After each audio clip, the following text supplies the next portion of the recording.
Artist जो है art के ज़रिए ही अपने एहसासात को बयान करते हैं। जैसे मैंने भी अपने आर्ट के ज़रिए अपने एहसासात को बयान किए हुए हैं। मेरा नाम आर्याना दीदम है। मैं जनूबी पख्तूनख्वा रोब से ताल्लुक़ रखती हूँ। बचपन से ही आर्ट करती आ रही हूँ।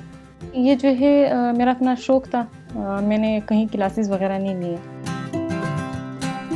मैंने चावल के दाने इस्तेमाल किए हुए हैं और उसको जो है एक तस्वीर की शक्ल दी हुई है।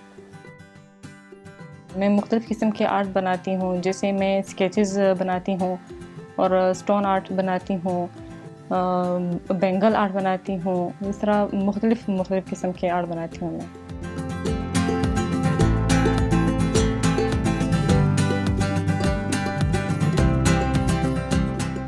ख़ास तौर पे जो है हमारे मुआशरे में ख़वातीन को सेहत के हवाले से और तालीम के हवाले से बहुत ज़्यादा रुकावटें पेश आती हैं।